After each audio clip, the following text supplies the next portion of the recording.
UP सरकार के cabinet मंत्री और निषाद पार्टी के राष्ट्रीय अध्यक्ष डॉक्टर संजय निषाद जी हमारे साथ हैं। संजय जी, आपने देखा होगा कि झांगुर बाबा जलालुद्दीन काफ़ी सुर्खियों में मामला है, काफ़ी दिनों से मामला है। बावजूद इसके सरकार ने जो कार्रवाई की है, मुख्यमंत्री ने तो यहाँ जल्लाद तक कह दिया उसको। धर्मांतरण का गिरोह चला रहा था, लेकिन विपक्ष चुप है। उसका नाम ही है कि जलालुद्दीन है। अब अलाउद्दीन का चिराग तो बुझ गया। अब सपा बसपा कांग्रेस ही अलाउद्दीन के चिराग थे। अब फिर ये जो बचे खुचे लोग हैं सोच रहे हैं कि अगर नाम ले लेंगे तो हमारा भी चिराग बुझ जाएगा, और कुछ है नहीं।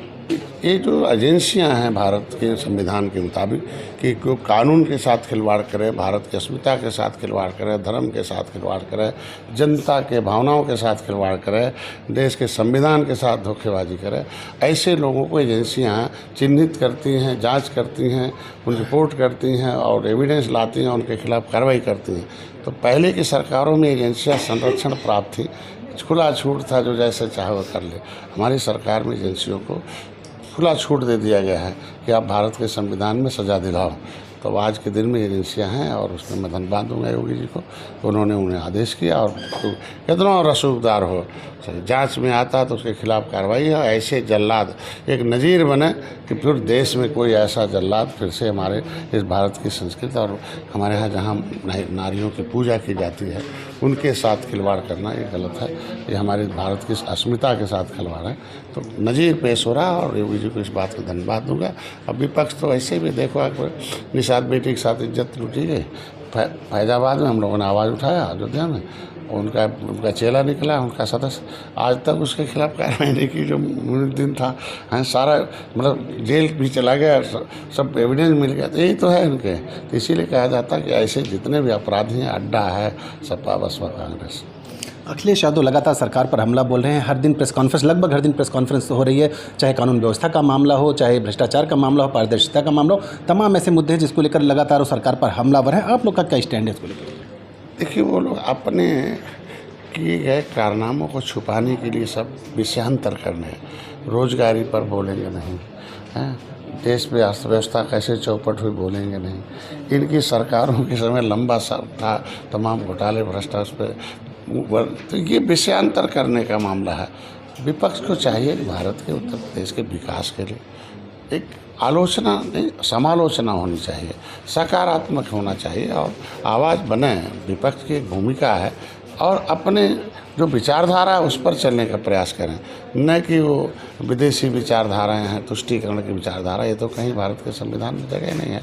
तो उस अपने विचारधारा पर जब तक चलते थे तो सपा सत्ता में थी, और जैसे घट गए अब देखो सपा साफ हो रही है। तो साफ न हो, बल्कि जनता तो माफ़ तभी करेगी जब गलती स्वीकार करेंगे।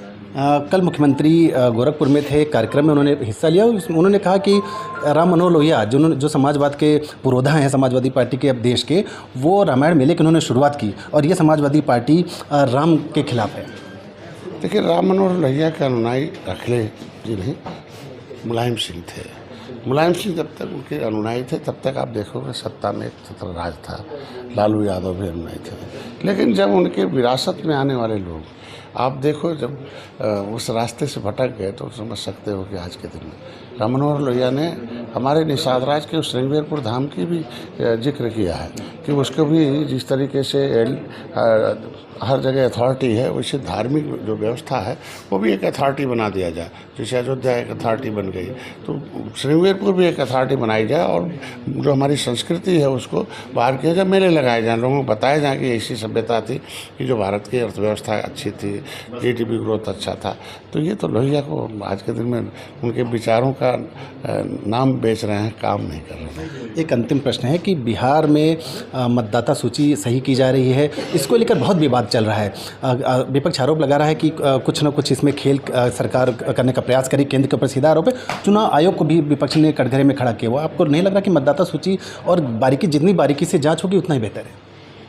आयोग स्वतंत्र चीज़ है, काम उसका काम है करना। राजनीतिकों का काम है दिलों पर राज करना। दिलों पर राज करे ना, अपने आप जनता उनके साथ हो जाएगी। सब कागज़ होगा सब बनवा के दे देगी। जब कहेगी नहीं हम वोट देना है तो वोट देने के लिए कौन सा कागज़ नहीं मिलेगा उसको। जब जिस समय अब वो तो उदासीन हो गया, इनको वोट ही नहीं देना है। जब वोट देंगे तो इन्हीं के लोग आएंगे, पैसे वाले हो जाएंगे। तो वोट न देने के लिए तो कुछ भी करते रहो, कहाँ कागज़ लाएगा। आज के दिन में अगर अभिभावक चुनने का मामला राजनीति में, कैसा अभिभावक चाहिए, तो ऐसा अभिभावक थोड़ी चाहिए जो मुगलों अंग्रेजों जैसे रहे। तो इसीलिए आज के दिन में इनके जो वोटर हैं वो उदासीन हो चुके हैं। जिस उदासीन इसलिए हो चुके हैं कि इन लोगों ने सत्ता में रहने के बाद उन लोगों को ध्यान नहीं। यह कहा जा रहा है कि जो सीमांचल का क्षेत्र है, जो बंगाल बिहार का बॉर्डर है, मुस्लिम पॉपुलेशन काफ़ी ज़्यादा, और आधार कार्ड के बारे में एक सवाल उठ रहा है कि आधार कार्ड 100% से भी ज़्यादा वहाँ पर बने हुए। देखो अब कुछ तो है, खाएंगे भारत का, गाएंगे बांग्लादेश का, पाकिस्तान का। तो ये तो जनता की आवाज़ उठती है ना कि खाएंगे यहाँ का, गाएंगे बांग्लादेश का, पाकिस्तान का। अरे जिसको जाना था चले गए होते हैं, यहाँ रहेंगे और खाएंगे। तो इस चीज़ को भी तो ध्यान रखना पड़ेगा ना कि भारत की बहुमत क्या है। बहुमत क्या चाहती है? बहुमत शांति चाहती है। बहुमत भारत में असूसा चाहती है। यहाँ जो है बस्तु कुटुम्बकम की बात है, लेकिन धर्म के आधार पर इस तरीके का वायलेंस क्रिएट करना, उस पर भी रोक लगे, हम भी चाहते हैं। बहुत बहुत धन्यवाद। ये थे हमारे साथ कैबिनेट मंत्री उत्तर प्रदेश सरकार के और निषाद पार्टी के राष्ट्रीय अध्यक्ष डॉक्टर संजय निषाद, जिन्होंने न सिर्फ उत्तर प्रदेश की राजनीति पर अपनी राय रखी, बल्कि बिहार में जो मतदाता सूची तैयार की जा रही है, दोबारा से उसकी बारीकी से जांच की जा रही है, उस पर भी उन्होंने अपनी राय दी। Anand Singh, APN news, Lucknow.